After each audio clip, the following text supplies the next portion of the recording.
Ձերբակալվել է Փարաքարի համայնքապետի և նրա ընկերոջ սպանության մեջ կասկածվող անձը։ Ըստ քննչական կոմիտեի, նա ինքնախոստովանական է տվել և իրավապահներին հայտնել սպանության գործիքի տեղը։ Եվս մեկ անձ ձերբակալվել է և հարուցվել է հանրային քրեական հետապնդում սպանությանն օժանդակելու հոդվածի հատկանիշներով։ Ըստ ներքին գործերի նախարարության խոսնակի, նա փետրվարին Մերձավանում հրաձգության հետևանքով զոհված Գրիգոր Օհանյանի եղբայրն է։ Ըստ քննության արդյունքների այս պահին առկա տվյալների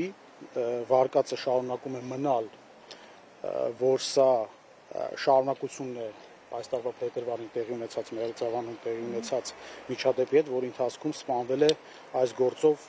ձերբակալվածի հարազատ եղբայրը։ Վենդետայի վարկածին Վալոդյա Գրիգորյանի կուսակից ընկեր Մեսրոպ Առաքելյանը չի հավատում։ Վալոդյա Գրիգորյանի սպանության գործով առաջին անձի ձերբակալումից հետո ներքին գործերի նախարարության կողմից ցուցաբերվեց խայտառակ ոչ պրոֆեսիոնալ մոտեցում, սպանությունը ներկայացնելով որպես փետրվարյան դեպքերի շարունակություն, կատարելով դատարանի գործառույթ։ Սա իրավապահ համակարգի կողմից քաղաքական գնահատական տալու անթույլատրելի դրսևորում է։ Կորսիկայում ու Սարդինիայում ծագած արյան վրեժը կամ վենդետան Հայաստանել է հասել ու այն նոր չէ, սակայն կանոններն են տարբեր։ Ըստ քրեագետների Հայաստանում վրեժխնդրության դեպքերում կանանց, երեխաներին ու ծերերին հիմնականում չեն դիպչում։ Հաճախ էլ վենդետան հնարավորինս կարճ ժամանակում լուծվում է հեղինակությունների միջնորդությամբ։ Ի տարբերություն օրինակ վենդետայի հայրենիքի, որտեղ այն վերածվում է ընդհուպ տոհմերի միջև պատերազմների։ Ենթադրյալ վենդետայի մի դեպք էլ մոտ մի ամիս առաջ Երևանում է գրանցվել։ Երկու անձ հարձակվել են սպանության մեջ մեղադրվող և տնային կալանքի մեջ գտնվողի տան վրա։ Հետաքրքիր է, որ ավելի քան 2 ամիս է հայտարարությունների համար Միքայել arczepiskopos Աչապահյանը կալանքի տակ է,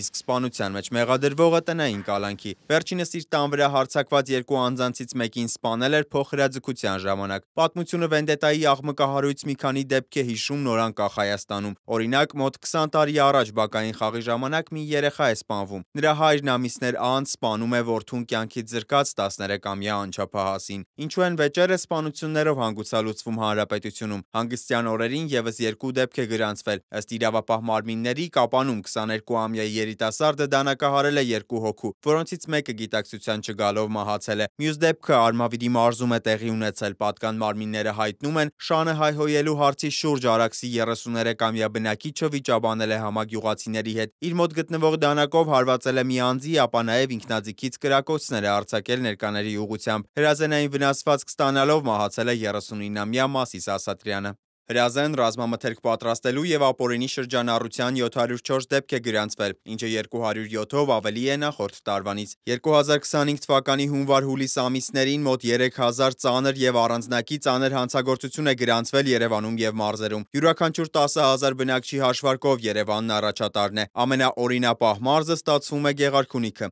Ներքին գործերի նախարարությունից հայտնում են, որ 2025 թվականի հունվարից հանրապետությունում սպանության 32 դեպք է գրանցվել։ Սիմոն Հովհաննիսյան, Reopen Media։